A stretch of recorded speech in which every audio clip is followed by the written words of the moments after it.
Welcome to Crowd Forecast News, episode number 187 for July 2nd, 2018. We are broadcasting live on YouTube at 1 p.m. Eastern Time, but all Timing Research shows are also now available as audio-only podcasts.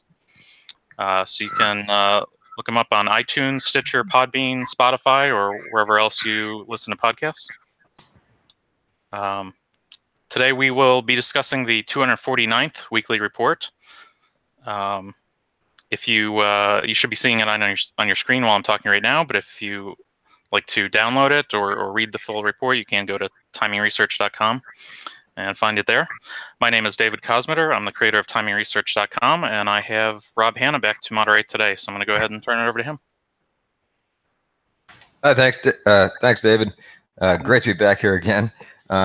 Today we have Jim Kenney of Option Professor with us, as well as Neil Batho of TraderReview.net, and myself. So before we get into the deep discussion, let me let those guys introduce themselves a little bit, and I'll tell you a little bit more about myself if you're not familiar with me.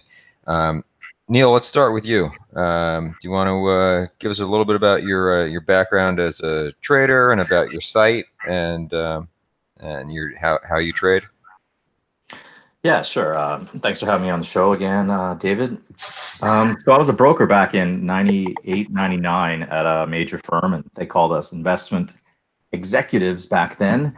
And I quickly learned that you're not actually going to be an analyst. It just turned out to be more of a sales job, which I wasn't interested in doing so much. I just wanted to make money for my clients, make great picks. And in our training, and it's the same with all broker training, they tell you that really your only job is to take the assets from your client's account and then just transfer them to your account. And a lot of firms get paid on percent of assets. So they just say, grow the assets, grow the assets.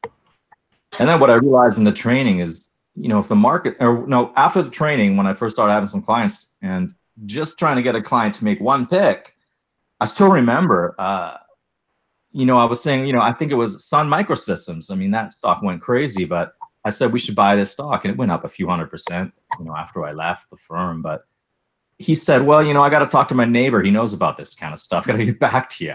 Then I thought to myself, what's going to happen when I have 100 clients? I can't make 100 phone calls like this. I'll never be able to make the pick. And so then I did learn a lot. It was a great time. We got fantastic free lunches from mutual funds, and which is great when you're right out of college because you're always starving. And it was really a dream true for me. But after that, I did some business consulting for a while, and then I started up Trader Review with technical analysis that I actually learned a bit when I was a broker, and then I taught it to myself later on. It's point and figure charting with the X's and O's. It's just a fantastic methodology. I still use it. I think it's really the best overall methodology out there. I'll explain a little bit later in the show about it. And I just send out picks to my clients based on that methodology. Okay, interesting. I haven't done a whole lot of work myself with the point and figure, so it'll be good to get to talk to you and hear some point and figure perspectives. Jim, good to be able to talk to you again, Jim Kenney of Option Professor. Yep. Why don't you give us a little bit of background on you? I mean, I know it a little bit, but you can say it better than I can to the people. Thanks. I have been producing the content for Option Professor now for many, many, many years. And the idea of Option Professor is to try to get individual investors and other people knowledgeable about how the uses and the risks of the options market work, and all the different ways you can use them, from just using them as limited risk leverage positions, trading them rolling up, rolling down, using them in concert with other positions as a hedge, possibly things like collars or married puts, and also to replace positions and go from a higher risk area cash-wise into a limited risk area. And then, of course, the different ways of playing both sides of the market with spreads and straddles and strangle and combinations, positions, and that kind of thing. So there's a lot of different ways to use them. They all have a unique use and risk. And a lot of people are out there for the last couple of decades not really knowing how the product works. So what we try to do is fill in that gap so people know what these things can do for you, and hopefully they choose wisely. All right, great. Looking forward to hearing your perspectives today as well. And I'm Rob Hanna. For those of you that don't know me, I work. I began trading. I'll start back then in the late '90s. I started trading full time in 2001, and I used to write for Larry Connor's site TradingMarkets.com back in the early 2000s. In 2008, I started QuantifiableEdges.com. I still run that today.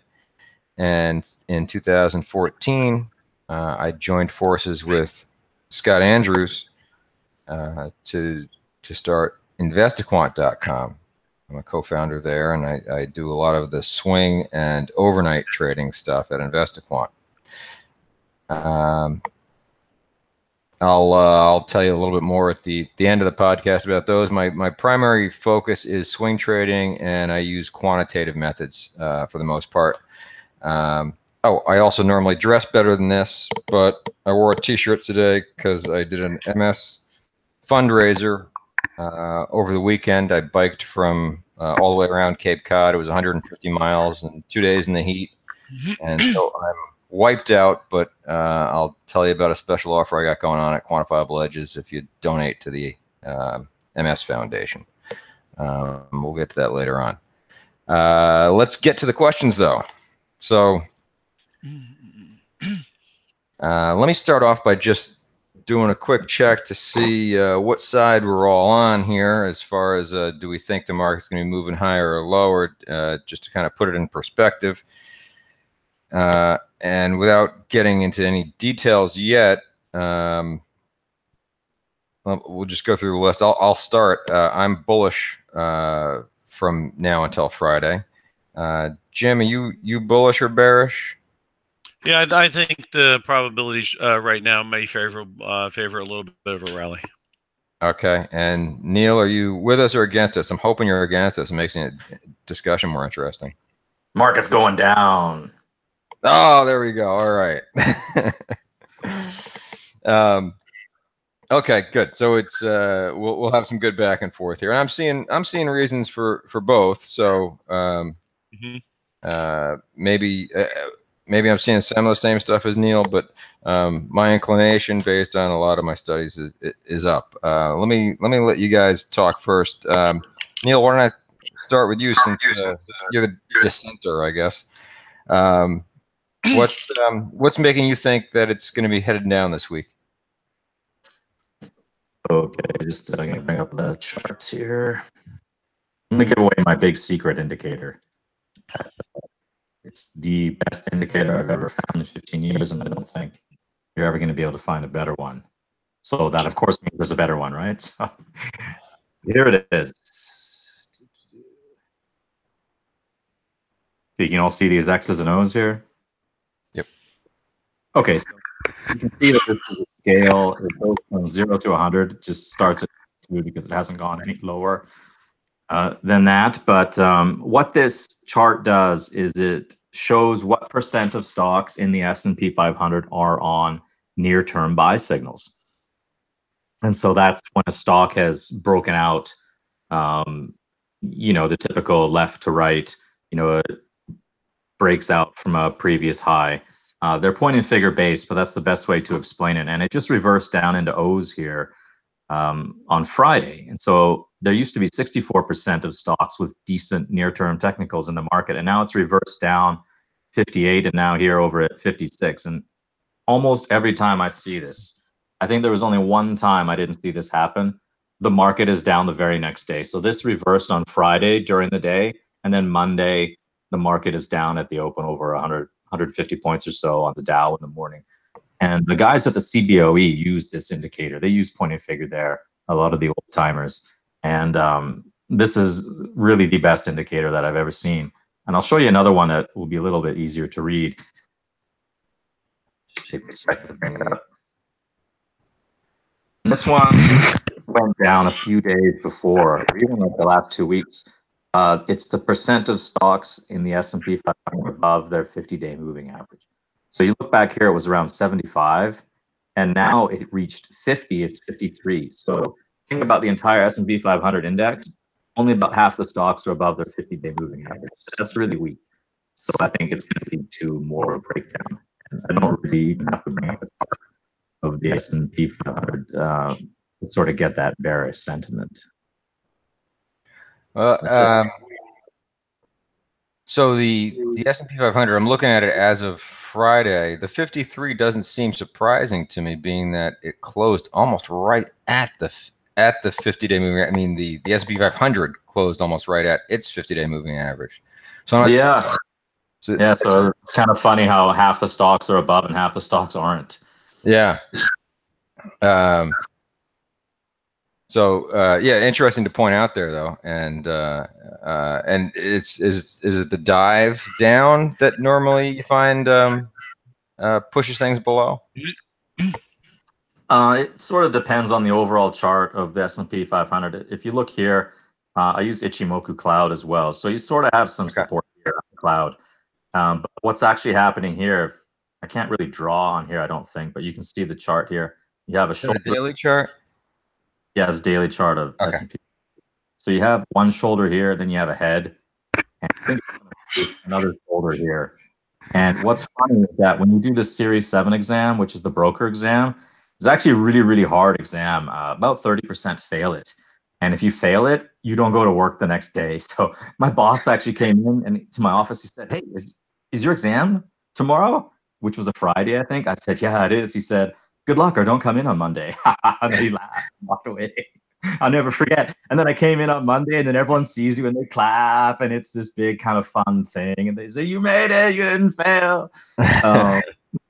But the only technical pattern on the entire exam, and there's no technical analysis added on it at all except head and shoulders. So that's how important they think the head and shoulders pattern is. So you can never ignore it if they think it's that important to put it on an exam that supposedly doesn't believe in technicals. So that's what I'm looking at here. Possible head and shoulders, maybe down 26.40, maybe not this week, but maybe by the end of next week. Okay. All right. Interesting. Jim, let's go to you. Where are you seeing some hope this week? You indicated you thought things were going to head up. Yeah, last Monday we broke very, very hard, and everyone was very, very bearish. And I was saying that with this type of volume imbalance and the area of 2,700 right there, if this selling abates at all, you're going to get a good bounce out of there. And if you're an aggressive trader, you should be buying against that 2680, 2,700 area. And we did get a bounce. Now that was last Monday. This Monday here, we're getting some selling, but it's not quite as panicky feeling as some of the other indexes are down, but they're not egregiously down. And around the world, the indexes aren't falling apart. So my feeling is this is a deteriorating market. There's no doubt in my mind on that. But it is also a market that really isn't falling apart. We're only about, 5 or 6% off of the highs, despite all the rhetoric of this, that, and the other. So it's essentially still a strong situation. Now, you start breaking under 2680, and then you're going to start, and if the VIX gets above 20, then you'd want to get out, I think you'd want to get on the sell side. So, my line in the sand is around 20 on the VIX and around 2680, 2690, where we just hit. We start taking out those lows, the VIX gets above 20, and there's going to be trouble in the heartland big time. When you're trading, you got to be flexible. So when I say it might go up this week, I could turn on a dime because, you just don't get married to one opinion very long, especially if you're short-term trading. So, right now we're at 2690, 2700 on the bottom. We're testing it down here. Could it break like Neil's talking about? Well, the thing's deteriorating, so of course it could break.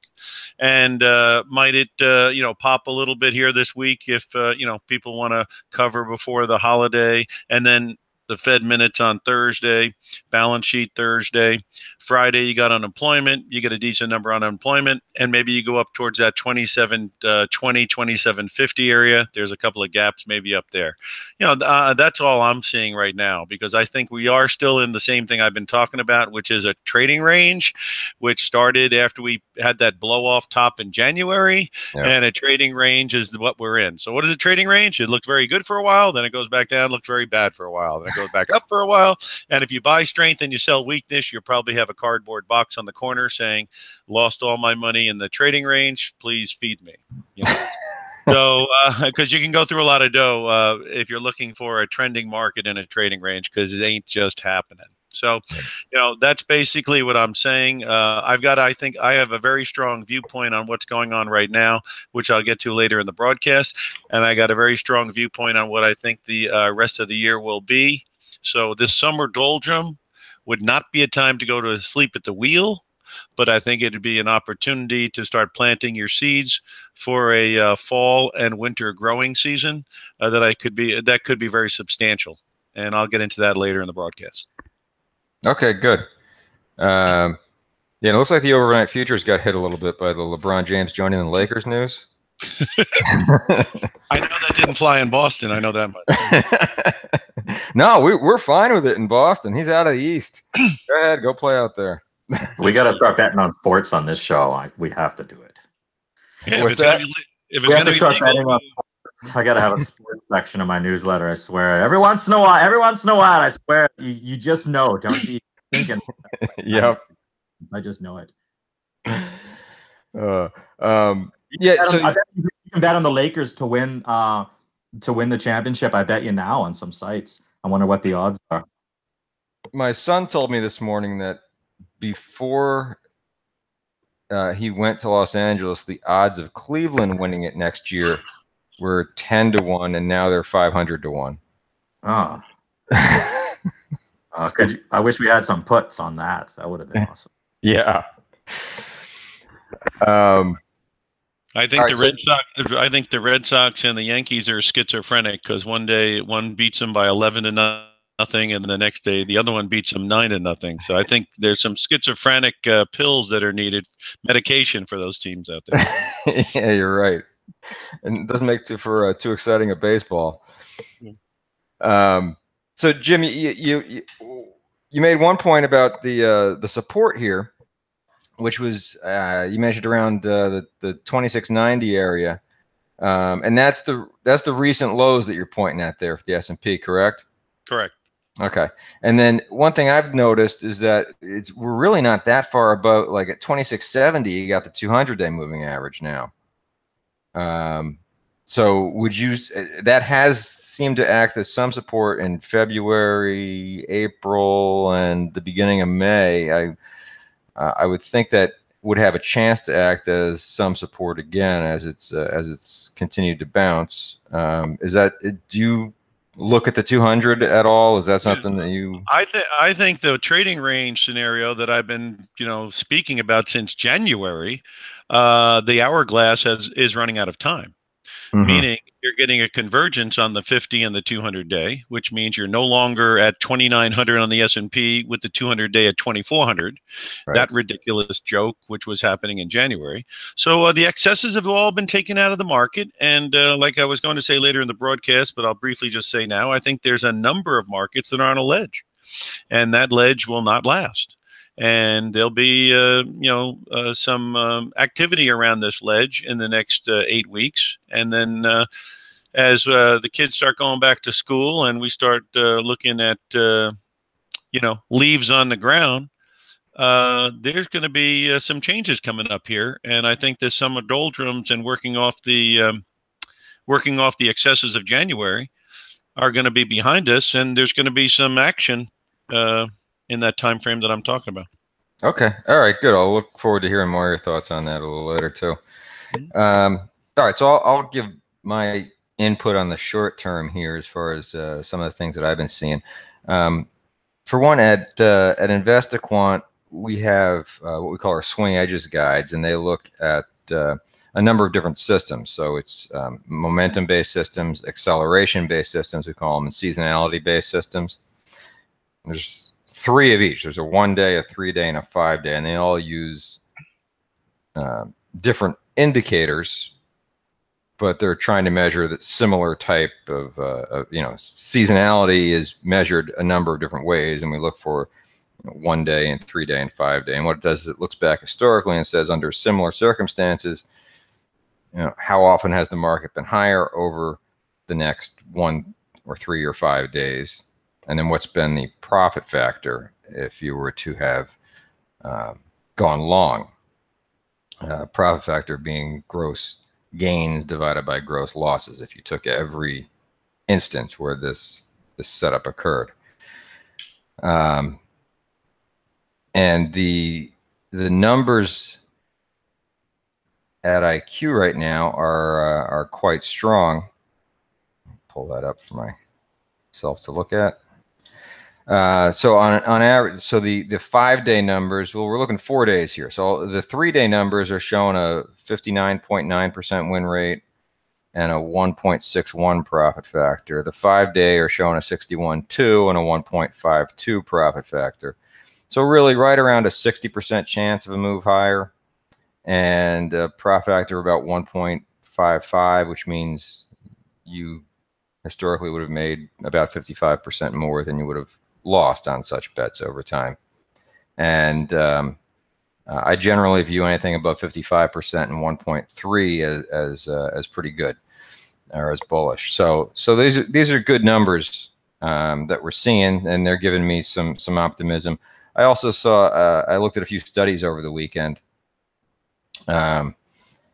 based on the patterns I've been seeing. So one study looked at the SPX, and it looked at any time after closing at a 20-day low 2 days ago, and the 20-day low in this case would have been on Wednesday.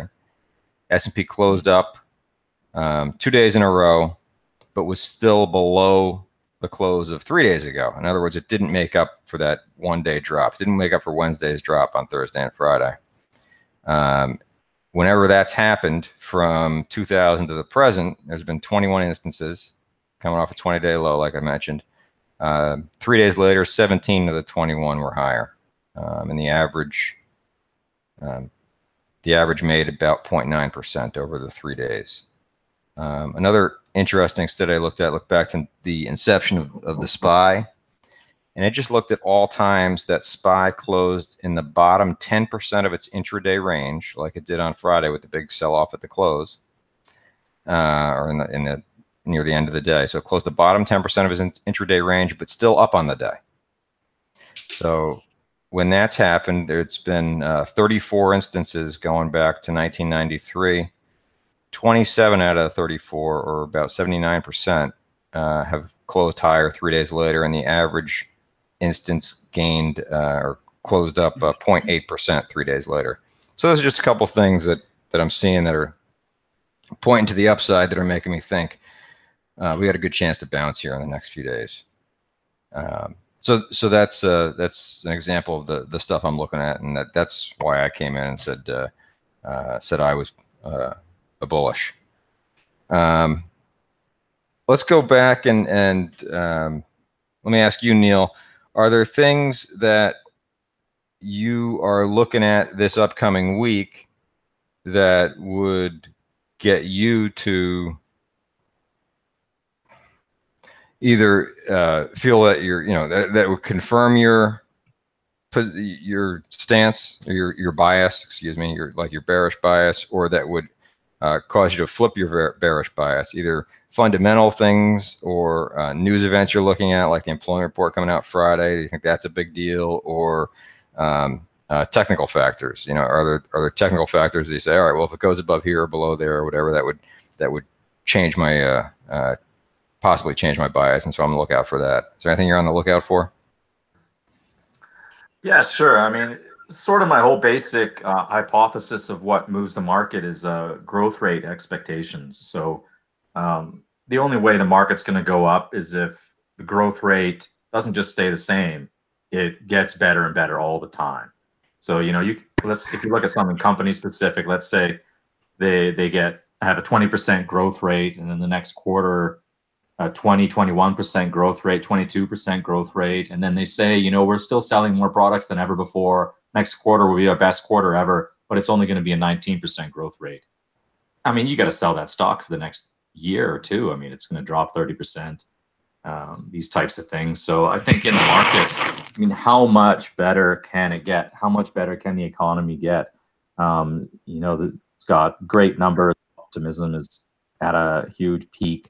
So I guess if any sort of consumer sentiment might come out that's even higher than it was last time, that would be good for the market. Sort of trading, I guess you would say.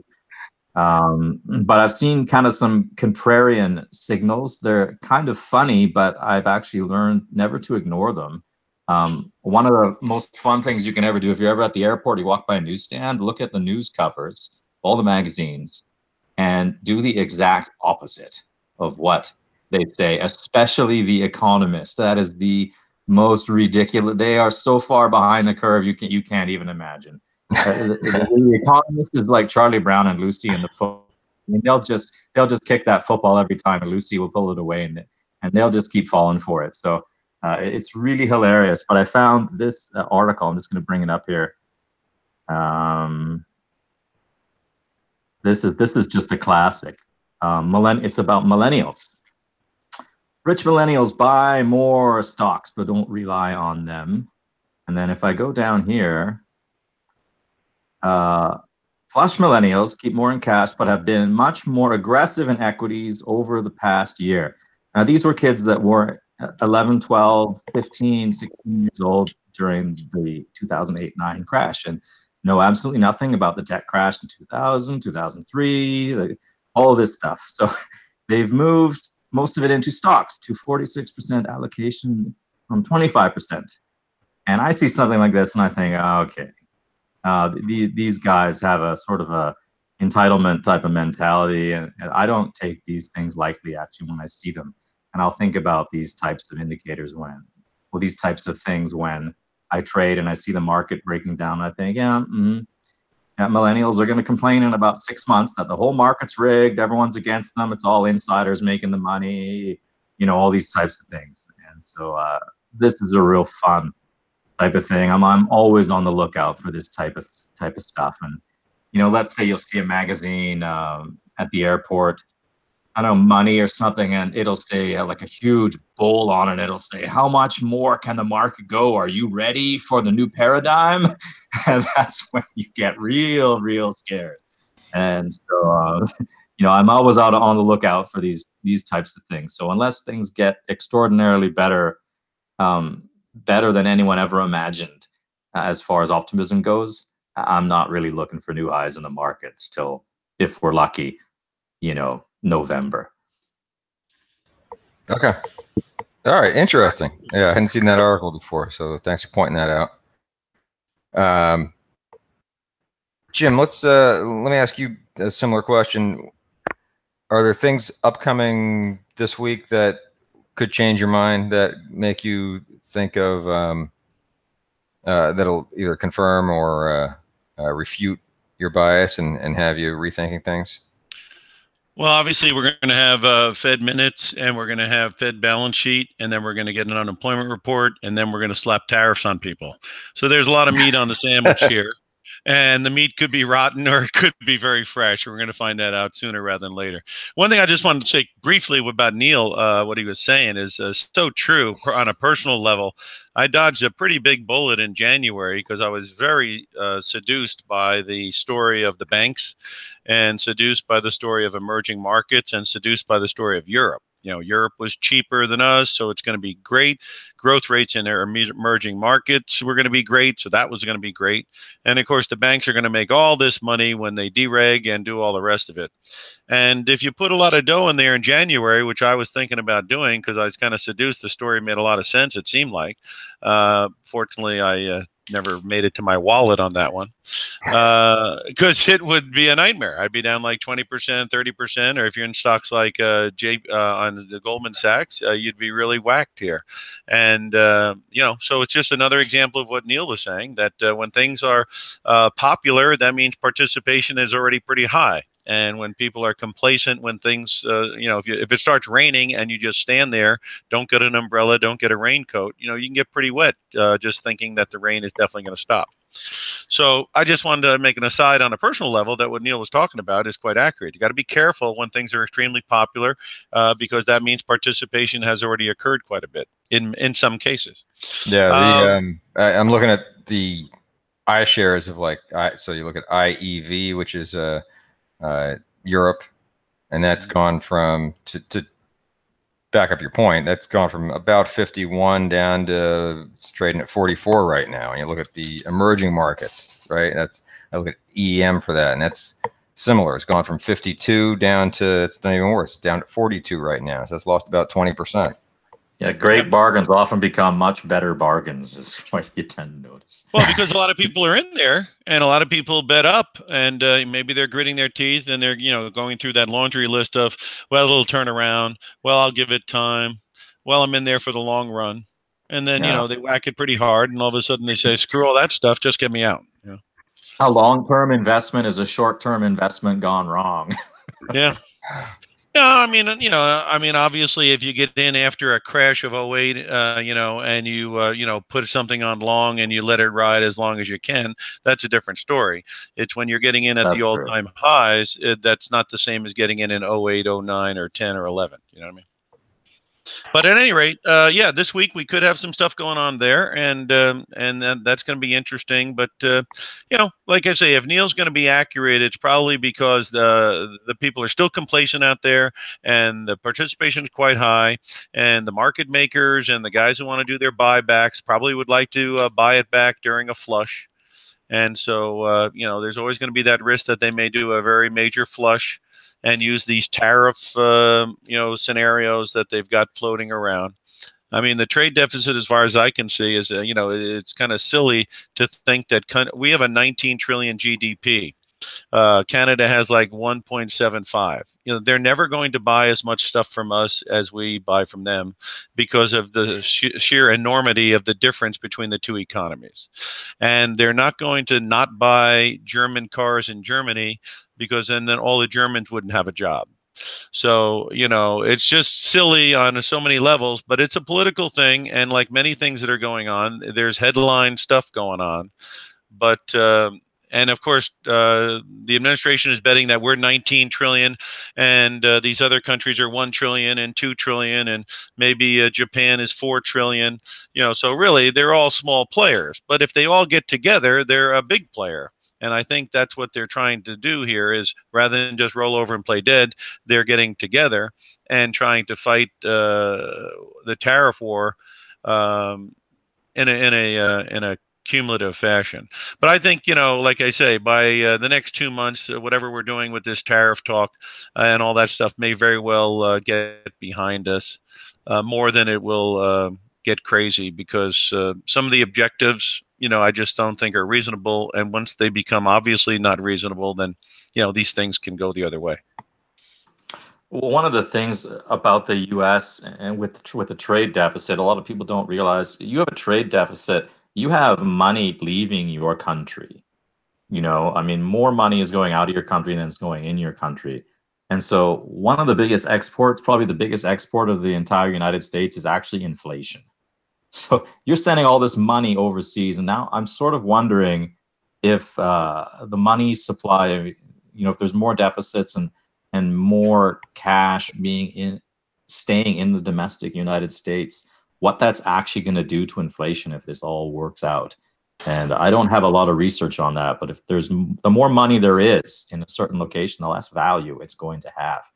So I think for a long, long, long time, the U.S. has just been printing money and exporting that money overseas. And you don't notice it, you don't feel it as bad at home. So it's going to be interesting. I got to do some more research on that. Maybe if there's any to be had, but I'll probably spend my time making picks instead. So, but you were thinking that the inflation may pick up if these things shake us. That's what the rational mind would say, but you always have to confirm that, Yeah.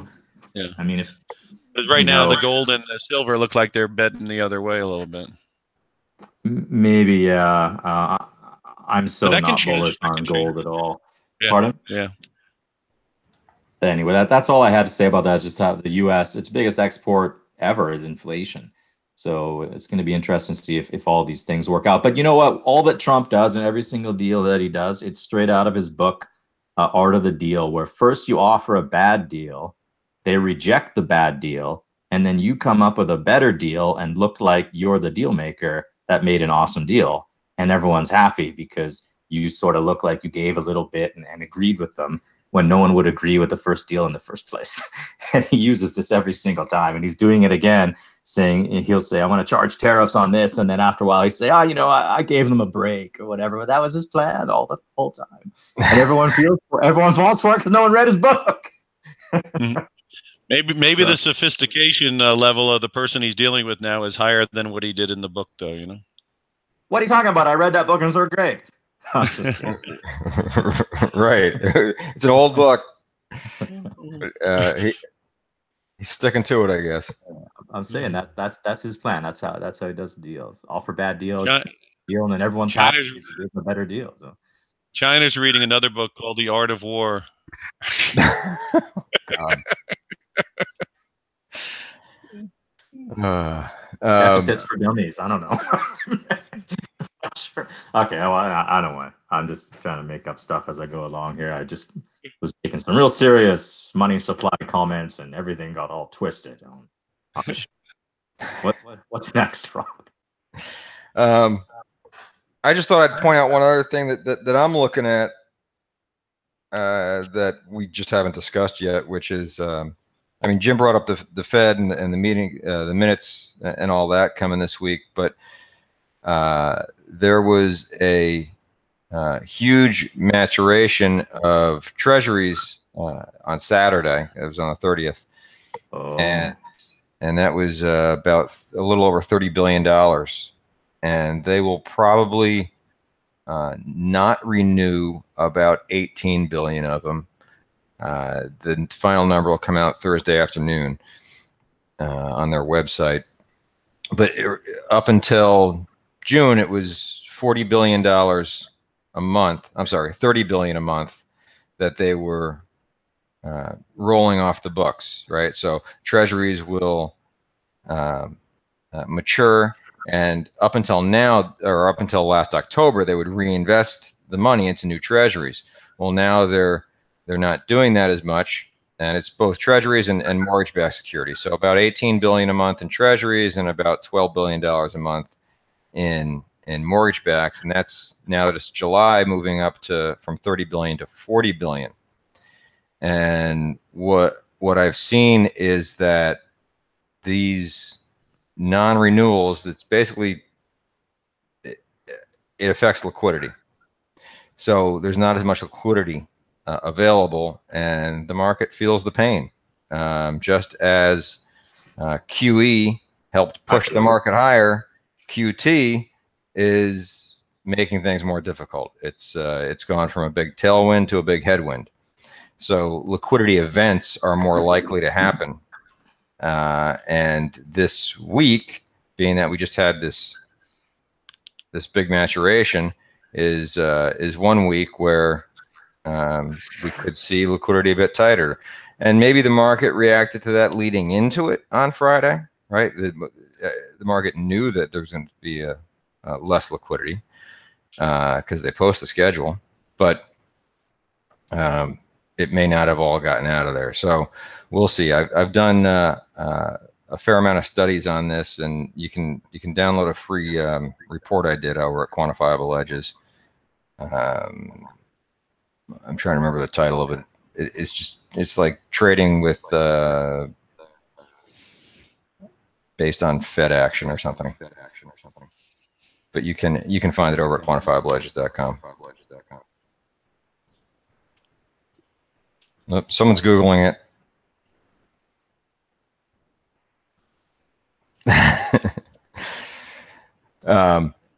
So anyway, I'll keep an eye on that, and that could be a big detriment this week. Next week, not as much of a big deal. There shouldn't be as much maturing, but now that we're getting into the 40 billion a month, it's going to get steeper and steeper. So yeah, it was the Fed-based quantifiable edges for Fed-based market timing or something like that. Someone flashed it up. I'll give you the title or a link later on. All right, let's go to the questions of the week, which I need to scroll down to.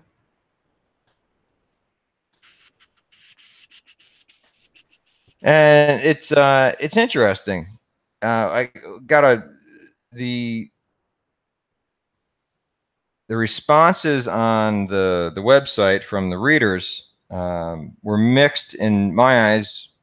Either they were talking about a specific trade or they were just saying things in general. So you guys can interpret it however you want. The question is, and I'll start with Jim, I guess. What's been your best experience so far as a trader? And that was 4A. And then 4B, what's been your worst experience so far as a trader? Well, with options, it's generally going to be around volatility, and your best experience is going to be when you're long volatility and the VIX jumps to 50 and your options just go right through the roof and you're making more money than you could ever believe on a position. Or, like I say, it could be on a stock or any type of thing like that. And your worst is going to be that the volatility hits you from left field and for whatever reason, you were not prepared for it. And then obviously positions get a lot further out of hand than they ordinarily would. And so, when you're on the buy side of options, you have a limited risk. And if you catch the volatility jump, we've had some pretty big ones in the last few years. You can obviously make quite a bit of money, and that money can last for a while. And then on the sell side of the options, you can go along winning quite a bit on percentage basis. But if you don't have a hedge on, or if you get caught in a situation where, over the weekend it decides to drop, 5% on the index and the VIX jumps to 50 or something crazy, then obviously that's something that's going to be very painful and cause pretty good damage. So on the option front, generally it's being on the wrong side of the volatility. Okay. Is there a personal experience you want to share that was especially painful for you, or especially gratifying? I've been in it for so many decades now. Obviously there's a lot of scenarios if you trade for decades that you're going to have. Yeah. You're going to have all kinds of stories to tell. I mean, from biotech stocks you bought from $1.50 out in Norwood, Massachusetts, that runs up to 44. And then, right near me. Yep. You have other scenarios, where they don't work out so well. And people that are listening now that have traded for any length of time, I'm sure they've got their own ups and down stories. Yeah. But the key with options is probably at the end of the day is to try to have a hedge on most all the time, and also to try to be cognizant of the VIX. Like right now, the VIX is at 17. Some people think the median is 15, and somebody thinks a break above 20 would be excessive.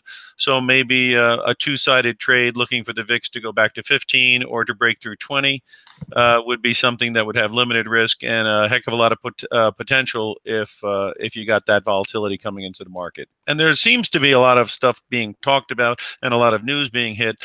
And we're going to start hitting the unemployment report and other stuff going on. And this oil's at 74. If it jumps up to 80, that could cause volatility. So the bottom line is there's some things that could move that VIX either down to 15 or up to 20 or better.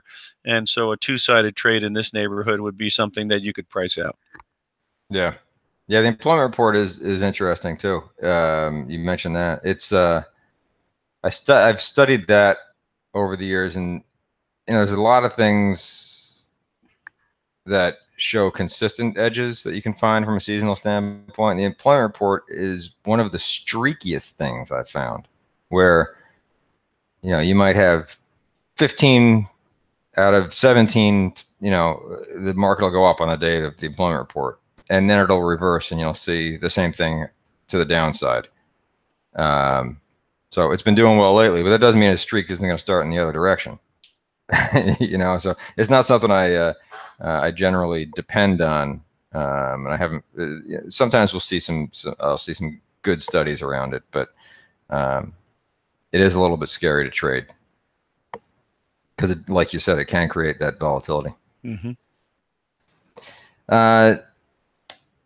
Neil, what about you? Let me read the question again. What's been your best experience so far as a trader, and what's been your worst experience so far as a trader?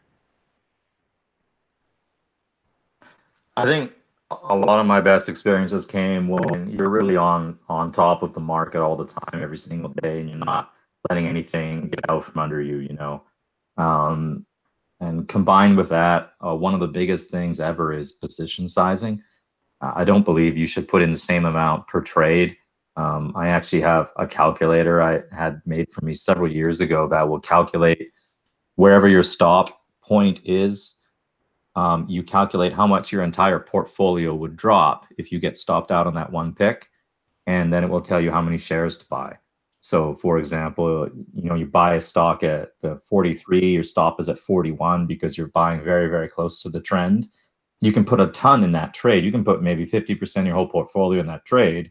Maybe it's an ETF or something like that, where not one announcement is going to have this huge gap down, and you can get great moves. Or a utility stock, you could put in 35% on a utility stock, moves 10%, you get 3.5% of your portfolio. And one of the worst things you can do is if it's a very volatile pick, you're not too sure about it, it's kind of good, and you put in too much, you can have a really bad drop in your portfolio, 10% or more. And so I think position sizing and being on top of it every day is really important. So I guess, I was just thinking of something. I think it was Jim, you said earlier in the show, or maybe someone read it in the reports about not buying a pick, or there someone they got talked out of buying a pick by a broker or something like that. And when we were a broker, we kind of had this rule, or someone next to me in the rookie pit. He was a really good salesman, lost people a lot of money in the internet. Boom, he just kept buying. He kept saying we got to buy more on the pullback, and then the pullback would be even bigger pullback. He'd be on the phone, we got to buy more. I still remember MSGI was the pick. I'm sure it's gone. I still remember the ticker. But what we said was that if a client ever calls you and wants to buy something, you should always buy at least a little bit, because if it goes up, they will never ever forgive you. And it's so true. You know, you could make all this money for a client, but if they say, yeah, I wanted to buy this pick and put in $3,000, I would have made 10 grand, they'll forget all the other picks. That's interesting. Yeah. So don't ever let your broker stop you. Just put in a little bit. But I think always being on top of it and taking care of that position sizing. If it's a low volatility type of stock, you really like it, I mean, just go for it. Unless it's the type of thing where you're going to have this bad earnings report where it could drop significantly, gap down. But an ETF, utility company, something like that, you're catching it in between earnings season. I mean, you can really go for it on that position sizing. Yeah, so that's an interesting way to look at things. There's a few schools of thought there, and you've brought up both of them. Is the amount per trade, meaning what percent of your portfolio are you going to take? 10 positions, 10% each, right? Or do you look at it as a risk per trade, which is what you're doing, saying, all right, I want to risk 2% of my portfolio or whatever, or 5% or whatever it is on the trade, and then you're not going to get blown up, or you're not going to get killed by one trade if you're overexposed to it, and you can take the same amount of risk per trade. If it's like a small position, maybe you have 100 grand and you put in even 3,000 on some biotech stop, and you put in a lot of room on that stop. You put in 30% on that stop because it's incredibly volatile, and you just hold it. You're going to thank yourself in a year or 9 months later when you get a triple or something out of it, and you're going to think, well, I only made 9 grand. If I put my whole portfolio into it, I'd have 300 grand.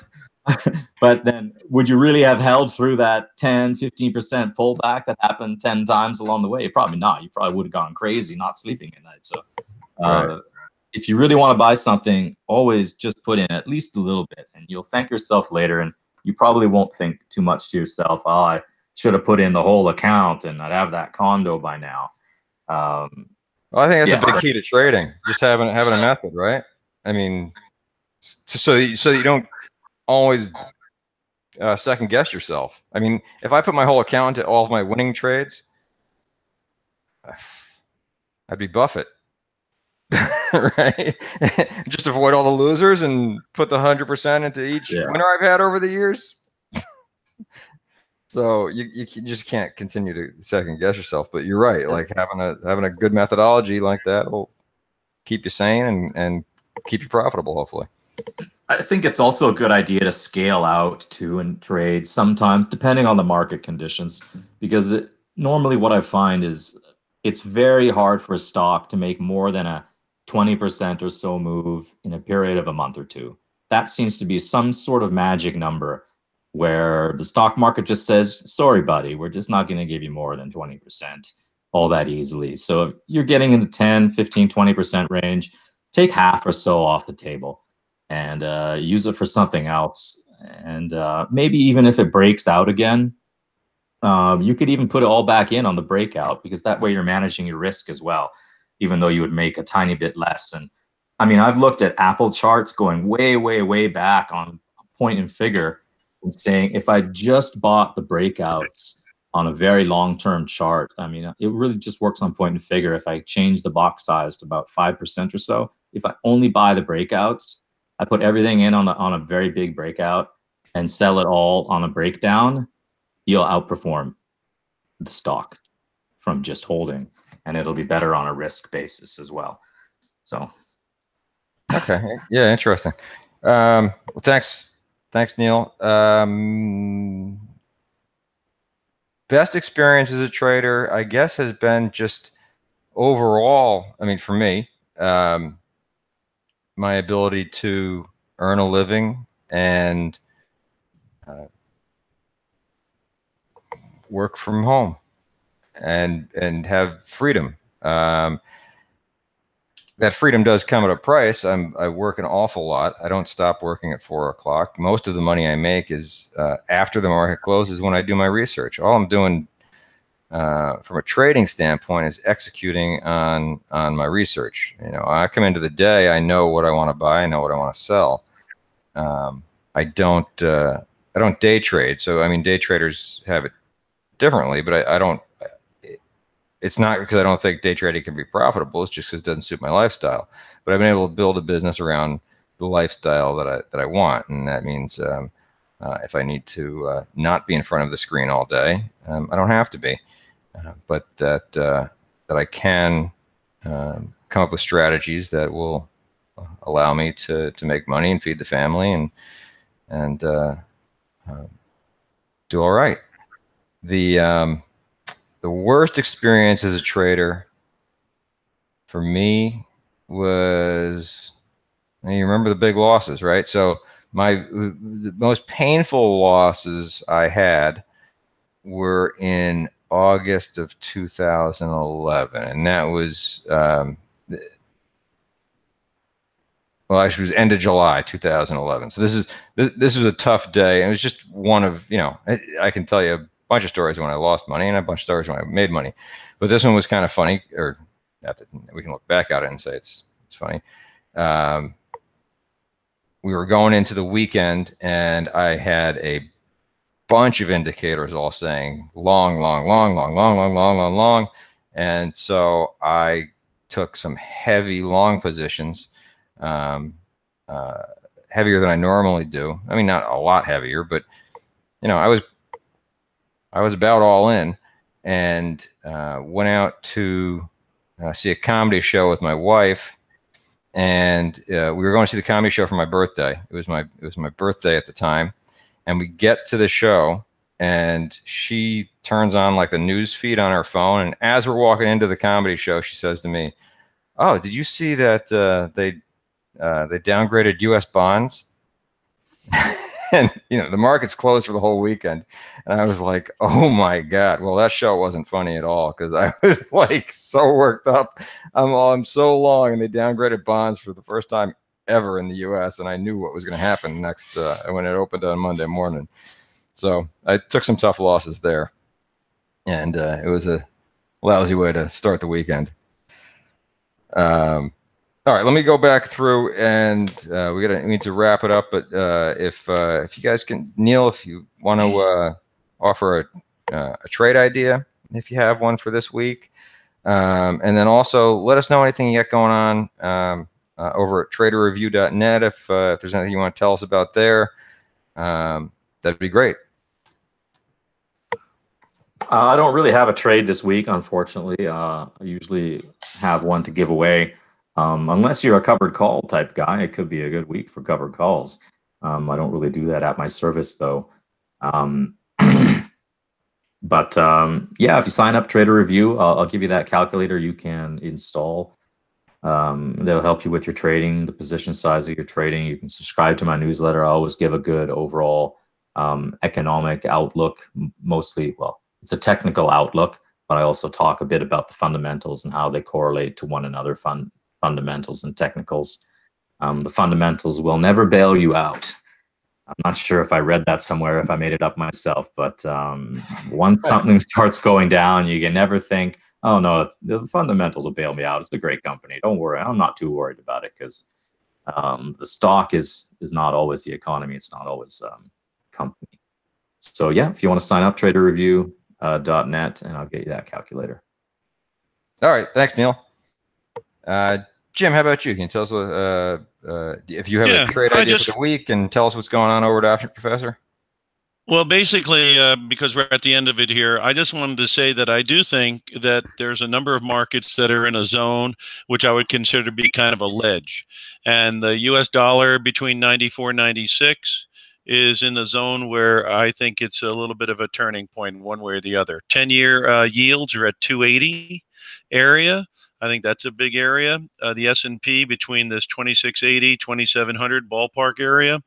NASDAQ 7400. Transport's around 10 grand, gold around 1250, 1200. These are neighborhoods here in July that I think may be quite a bit different in the months of October, November, December. And if the winds of change were to blow, you know, dollar index, if it blew to the downside, that could make the gold in the 1200, 1250 area be very inexpensive, and you could get some pretty good action on that by the end of the year. As far as the S&P is concerned, you know, if things are going to break the way Trump is talking, which is GDP is going to surge dramatically, we're going to have a red wave, earnings are going to jump dramatically, buybacks are going to kick in big time, repat money, and these tax returns are really going to kick in, and the consumer is going to continue to spend a ton of money. If that's the way it's going to break, then this neighborhood that we're going to see in the next, 6 to 8 weeks could be a very, very significant opportunity. And for those who'd like to look into that further and get more information on the DVDs at Option Professor, the email is optionprofessor@gmail.com. And I certainly would invite any inquiries that people might have, and if they'd like to hear my opinion on things. Excellent. Hope people take you up on that, and check out Neil's site as well, TraderReview.net. Thanks again to both of you for coming, and it was great getting to talk to both of you. It was an interesting conversation today, I think. You can find me at Investaquant.com, and I write a nightly letter there called The Navigator, which looks at the systems I discussed, our swing edges systems, and makes market calls based on what they're saying. And you can take a free trial to that anytime. A 7-day free trial. So check it out at investquant.com. It's the Navigator is the name of the letter. And I also write at quantifiableedges.com. Quantifiableedges.com. A couple things. The Fed-based quantifiable edges for stock market trading. I would encourage you to go ahead and download that. That's available for free. You can just sign up for that. And the other thing, which I was going to push today, I mentioned, was my MS fundraiser. If you just go to the last blog post I did at Quantifiable Edges. It's called Wonderful Generosity from Quantifiable Edges readers. If you go there, you can get the details on the QE blog, and all you need to do is make a donation of any size to the MS Society at my page. And you can get my Fed Day book, which I wrote several years ago, you'll get that, and you'll also get a $25 coupon for anything at Quantifiable Edges. Or if you donate at least $35, you'll get a $50 coupon along with the Fed Day book. So I'd appreciate it if anyone wanted to do that. That's great. And that's it. Oh, trade idea for the week. My exposure right now is I'm long the indices. So I'm looking for a bounce in the S&P up to well, I'm looking at SPY right now. So I'd be saying for SPY up to maybe 270, 250 or 274. I'd be getting out in that area. So I'm hoping for another couple dollars before I'd be looking to close out. But I think we could continue to get a bounce here, and if you want to put in an area where you get stopped out, it'll probably be below the recent lows that Jim was talking about earlier, around that 2690 for the S&P. So that's it for me. Thank you for listening again, David. Thank you for having me, and Neil and Jim again. Thanks for joining me and getting to talk to you guys. It's a real pleasure. Yeah, thanks guys. Great show. Just a reminder for everyone: be sure to subscribe to Timing Research on YouTube and your favorite podcast service. You can also go to TimingResearch.com to get access to any of the past reports or shows. The Analyze Your Trade show will be off tomorrow, but both will be back next week. Crowd Forecast News will be July 9th, 1 p.m. Eastern Time, and the next episode of Analyze Your Trade will be July 10th, 4:30 p.m. Eastern Time. And I just want to thank my guests again for this week: Neil Batho of TraderReview.net, Jim Kenney of OptionProfessor.com, and Rob Hanna of Investaquant.com and QuantifiableEdges.com. Thanks, everyone. Thank you. Bye-bye.